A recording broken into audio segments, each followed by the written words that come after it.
Good afternoon, everyone. Let us start. Remember, revision is going on for the first chapter, Human Geography, Nature and the Scope of your NCERT textbook, Fundamentals of Human Geography. Now let me present my screen.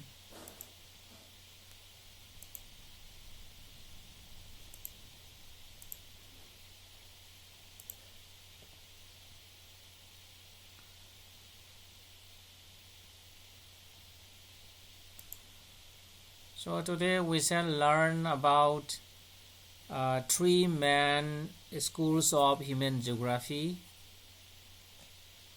Those are determinism, possibilism, and neo-determinism. So let us read. So in our textbook, it is also referred to as naturalization of humans and humanization of nature. Let us read.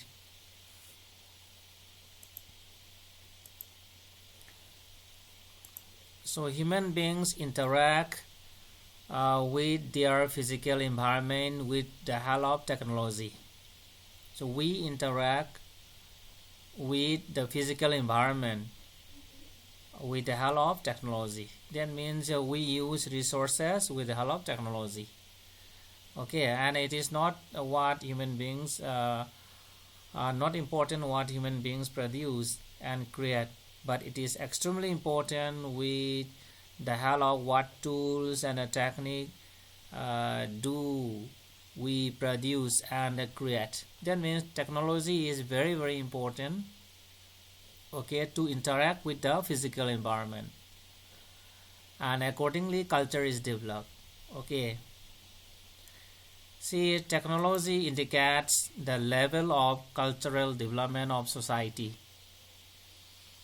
and human beings were able to develop technology after they develop better understanding of natural laws.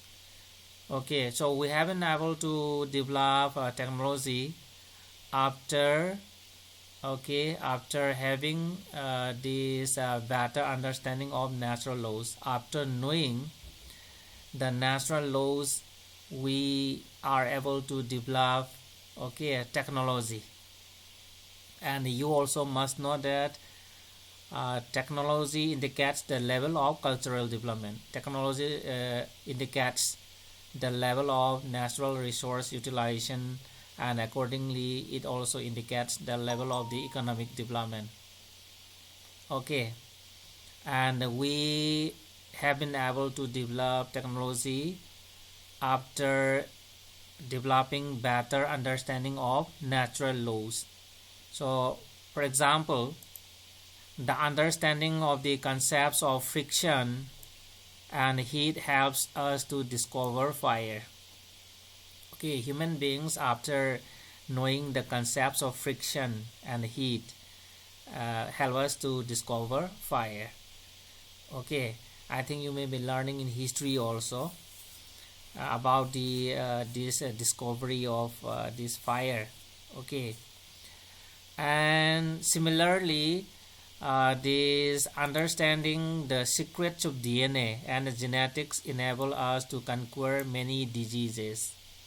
So human beings, scientists have been able to discover or invent new medicines for treatment of diseases after understanding the secrets of DNA and the genetics. Okay, so DNA, I think you may have some idea about DNA.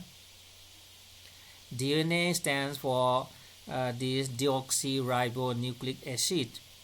So it is a long linear polymer found in the nucleus of a cell, and this DNA, as you know, is associated with the transmission of genetic information, that is from one generation to another generation. Okay, there is transmission of information, and this, after knowing this DNA and this gene, you know, a segment of DNA. Okay, gene is a segment of DNA, and it is considered as a unit of heredity. Okay, so after knowing about DNA and genes, okay, we are able to conquer many diseases, means we are able to treat many diseases. And likewise, we use the laws of aerodynamics to develop faster planes. Okay, so after knowing these laws of aerodynamics about the wind system, okay, as we are able to develop faster planes. About the after knowing the hydraulics of flow of the wind system, okay, we are able to develop faster plane. So in this way, human beings, after developing better understanding of natural laws, okay, technology is developed, and accordingly culture is also developed. And say after this, say you will see, you can see that knowledge about nature is extremely important to develop technology. That we have discussed the example. Okay, we have known that knowledge about nature and knowledge about laws of nature is extremely important to develop a technology, and technology loosen the shackles of environment on human beings. That means technology, okay, helps to solve the problems created by the environment. So for example, here let us say this is a very big river. Okay, it is about 5 kilometers wide and a very furious also. And there was a time when human beings found it very difficult to cross this big river. But with the help of technology, okay, at present we are constructing long bridges across this river, and we are crossing the river very easily. So in this way, with the help of technology, human beings, okay, are these solving the problems, the constraints created by the environment. So environment, okay, is say sometimes we have these steep slopes of mountains, and we have these different forms of these features on the earth surface. Okay, we have vast oceans, we have big rivers, and so these are the constraints, for example, in case of transportation. But nowadays, with the help of this technology, we are able to cross the vast oceans using modern ships or these fast aeroplanes.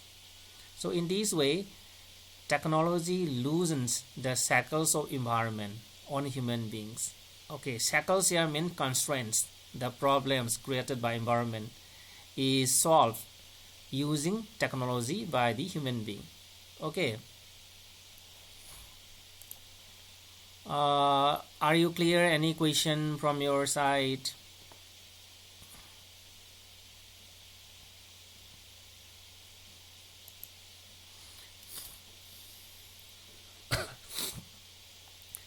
Okay, let us proceed if you don't have question. In the early stages of their interaction, means in the early stages of human beings interaction with the natural environment, okay, humans were greatly influenced by it, means humans were greatly influenced by nature, and they adapted to the dictates of nature. And this is so because the level of technology was very low, and the stage of human social development was also primitive. And this type of interaction between the primitive human society and the strong forces of nature was termed as environmental determinism. Okay, the type of relationship between the primitive human society and the strong forces of nature was termed as environmental determinism. Okay, that means see this environmental determinism, let me tell you further. Okay, it is the point of view that environment controls the course of human action. So environmental determinism is the point of view. Okay, it tells the view that the environment controls the course of human action. So the essence of deterministic school of thought is that the history, the culture, lifestyle, and the stage of development of a social group, society, or a nation are exclusively or largely governed by the physical factors like terrain, climate, then a flora and a fauna of environment. Okay, so this school of human geography actually was developed by this Carl Richter, then L.N.C. Sample, American lady geographer, okay, and Ellsworth Huntington. And this concept is also known as a naturalized human. Okay, so human beings are naturalized, means controlled by nature. Okay, so we have this map here. Okay, this map was prepared by Ellsworth Huntington, and so this figure shows the distribution of human energy. Okay, distribution of human energy.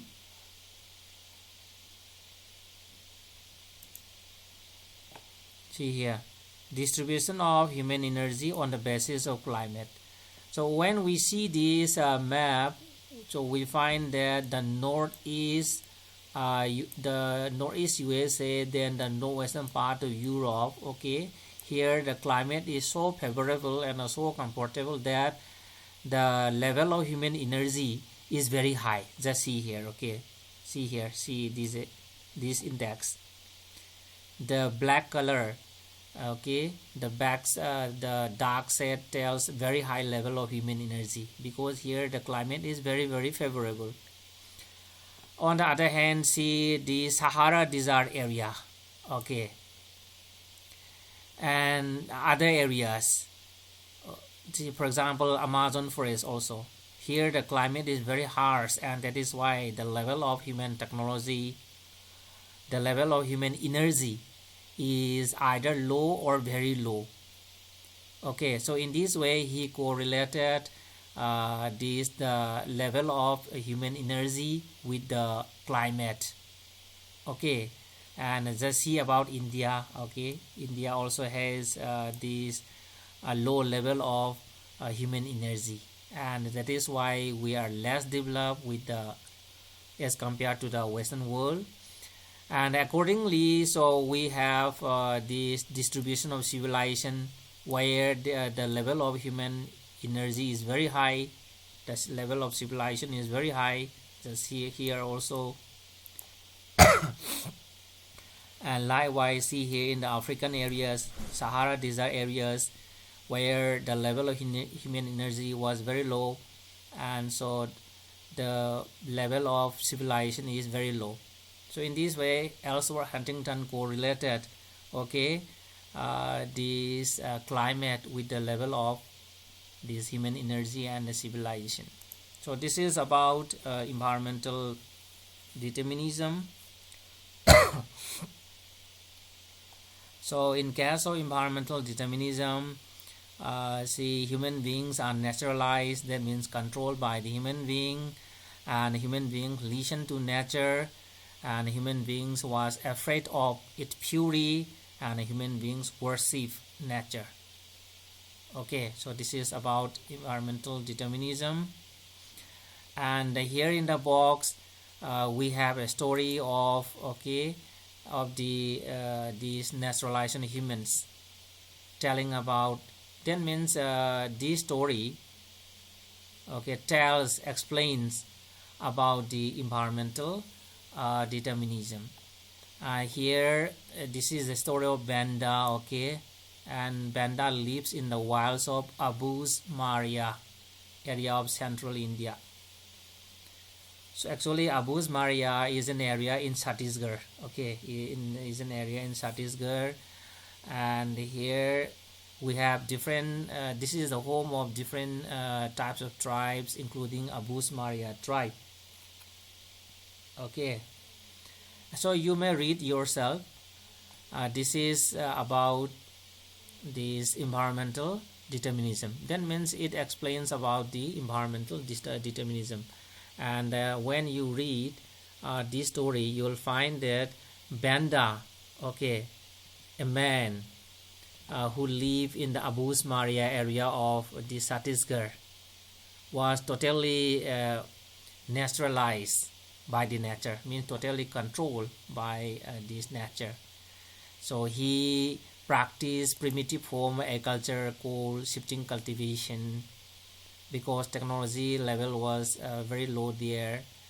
Okay, he doesn't have the technology to develop modern agriculture, and so he sheltered under the these mahua palas hal trees since childhood. Okay, and see, he worshipped these forests and these other features of natural environment as god and goddesses. Okay, and he also chew on succulent leaves and roots. Those are forest products. Okay, and he also collected these medicinal herbs from the forest to barter at a time of festival.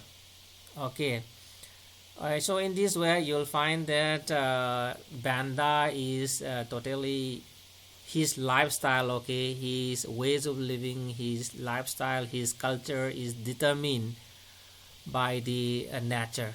This is what we call environmental determinism or naturalization of humans. Any question?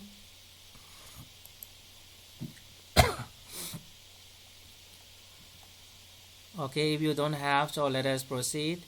As also indicated here, the story in the box represents the direct relationship of a household, here in this case Banda, belonging to an economical primitive society with nature, who live, okay, in complete harmony with natural environment. Banda live in complete harmony with natural environment, and there is direct dependence of these human beings on nature for resources which sustain them. And the physical environment for such societies, for such primitive societies, becomes the mother nature. So next we have another important school of human geography, that is Possibilism. So let us read. So with the change of time, okay, these people begin to understand their environment and the forces of nature with the passage of time. With social and cultural development, human develop better and more efficient technology. Okay, so with social and cultural development, human beings also develop better and more efficient technology, and they move from a state of necessity to the state of freedom. That means there was a time when human beings were controlled by nature. From that state of necessity, okay, it has been changed to the state of freedom, and human beings create possibilities with the resources obtained from the environment, and human activities create cultural landscape. So after using the natural resources, human beings create cultural landscape. Now the imprints of human activities are created everywhere. For example, health resorts, okay, on the highlands, on the mountain slope, huge urban sprawls, then fields, orchard, pastures in the plain, rolling hills, then ports on the coast, oceanic routes on the ocean surfaces, satellite in the space. So all these are examples, okay, of this material culture created by human beings after using the natural resources. And the earlier scholar termed this, okay, as the Possibilism. So this concept is known as Possibilism. Again, let me tell you further about this concept, this doctrine. So possibilism, actually, according to this philosophy, the natural environment presents options, the number of which increases as the knowledge and the technology of a culture develop. Okay, and the nature does not drive man along a particular road, but it offers a number of opportunities from among which man is free to select. Means nature gives a lot of opportunities to the human beings, and the human beings are free to choose the opportunities. Okay, so for the possibilists, the work of man, not the art, and its influence are the starting points. The most important is the freedom of man to choose. So in this school of thought, human beings are free to choose the possibilities given by the nature. Okay, and this school of human geography was developed by scholars like Lucien Febvre, okay, a French historian and a geographer. He was the first man to use the word possibilism. And we have these geographers like Paul Vidal de la Blaze.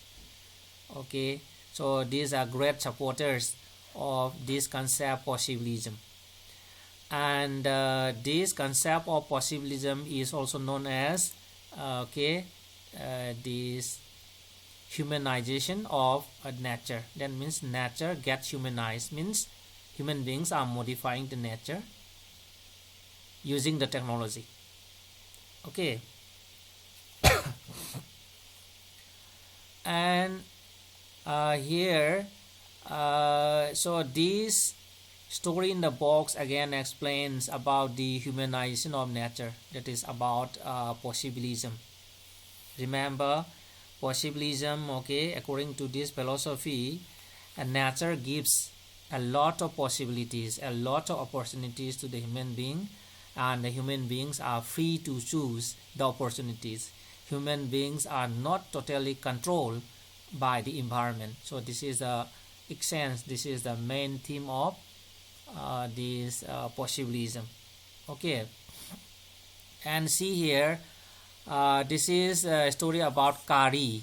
Okay, Kari, and see here winters in the town of Trondheim mean fierce winds and heavy snow. Actually, Trondheim is a city in Norway. Okay, and there the weather condition is very very harsh. Okay, fierce winds and heavy snow in winter. Skies are dark for months. You know, Norway, okay, is coming under this Arctic Circle, and there when we close to the North Pole, then we have 6 months daytime and 6 months nighttime. That means there and in Trondheim, the nighttime is very very long, more than 4 or 5 months long. Okay, that means dark for months. However, Kari, okay, drives to work in the dark at 8 a.m. and she has very special tires for the winter. Okay, and her office is also artificially heated at a comfortable 22 degrees Celsius. And actually she worked in a university, and the university is also built under a huge glass dome. You know, glass dome, it acts as a greenhouse. Okay, it keeps the campus warm. And I think you may read it. Temperature is controlled carefully. Okay, and there is adequate lighting inside the rooms also. And even in the harsh weather conditions also, Kari keeps orchid on her decks, enjoying eating tropical fruits like banana, kiwi. Okay, and with a click of mouse, Kari can network with colleagues in New Delhi. She frequently takes a morning flight in London and returns in the evening. Okay, and she is fitter and younger. and looks younger than many 30 years old in other parts of the world. Actually, Kari is more than 58 years old, but still she looks younger. All these are because of technology.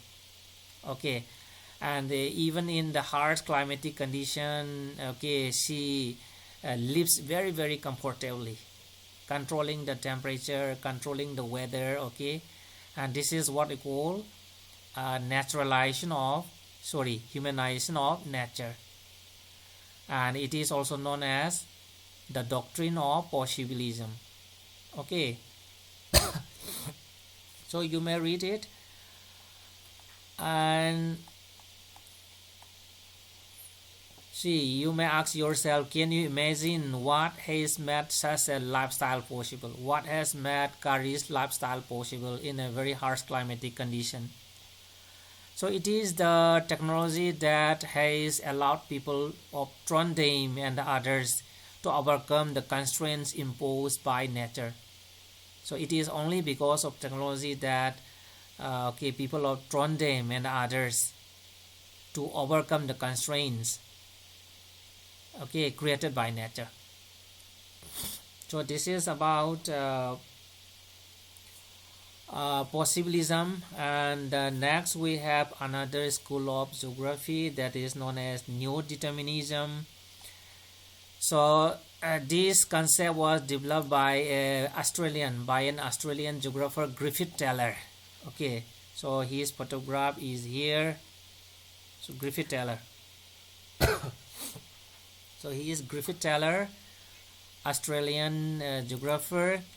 Okay, so he introduced this middle part, medium mark, between the two ideas of environmental determinism and possibilism, known as Neo-Determinism or stop and go determinism.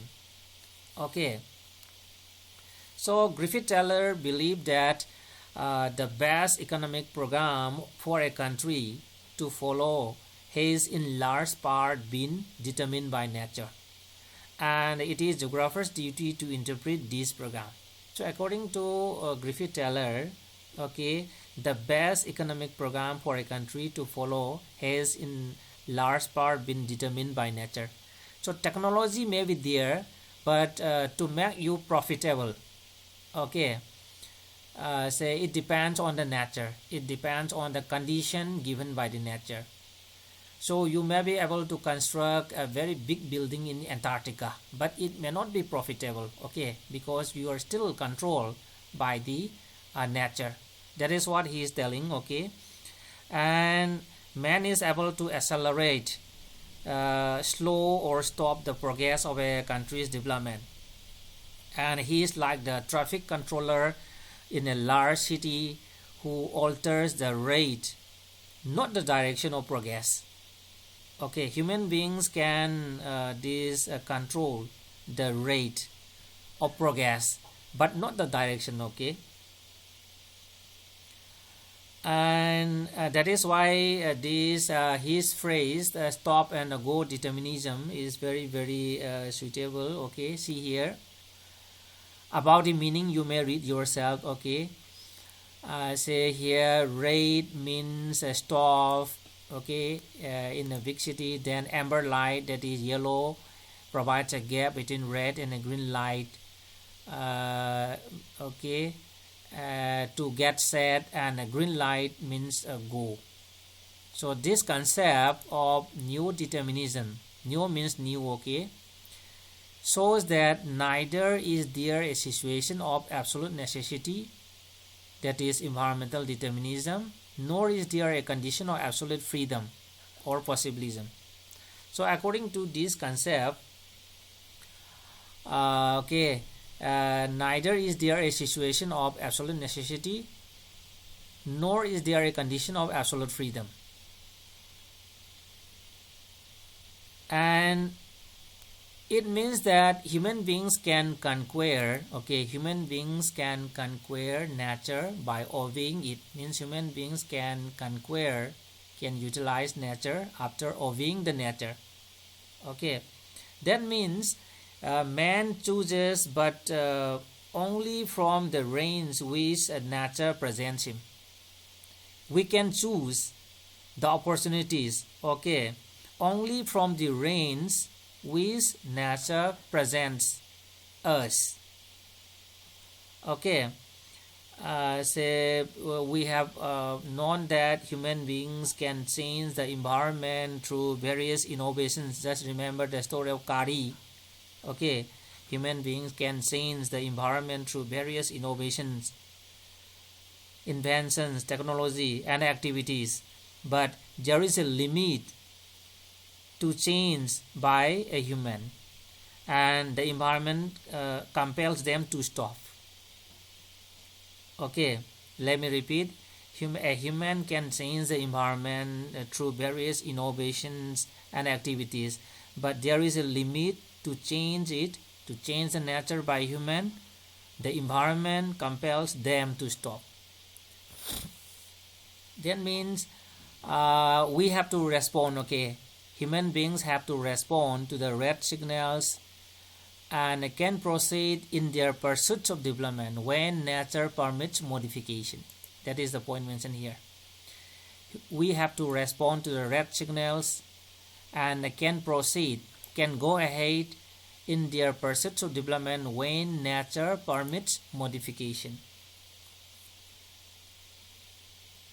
And it means that possibilities can be created within the limits which do not damage the environment, and there is no free run without accidents.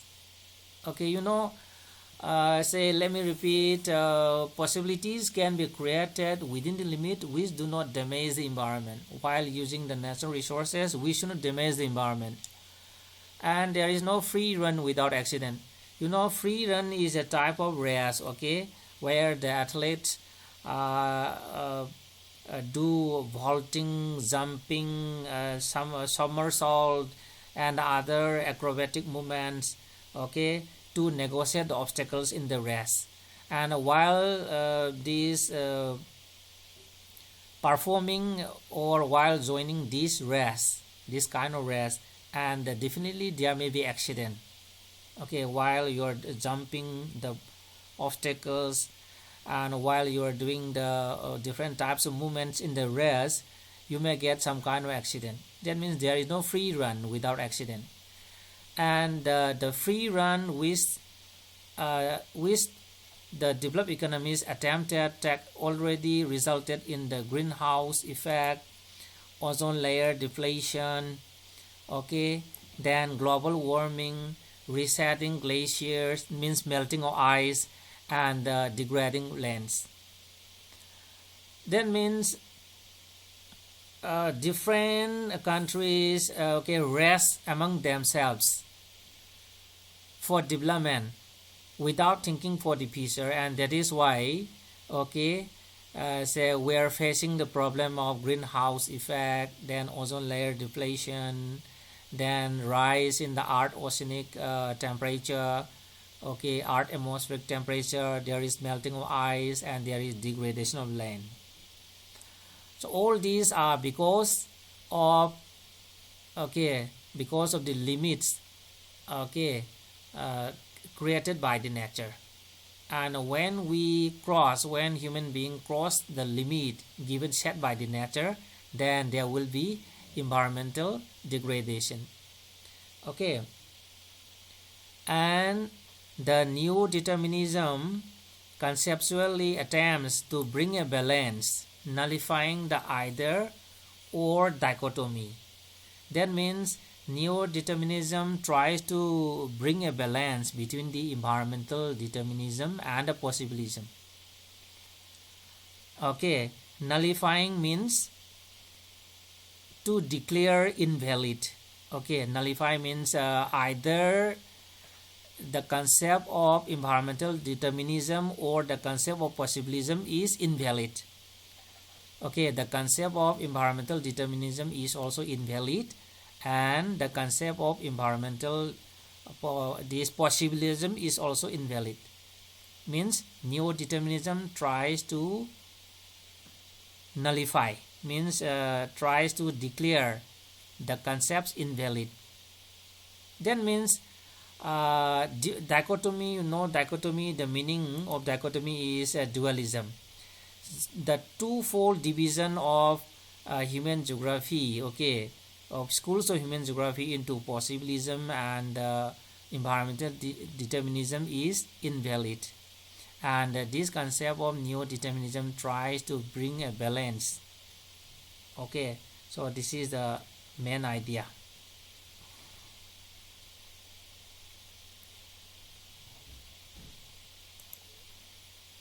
Okay, are you clear? Any question?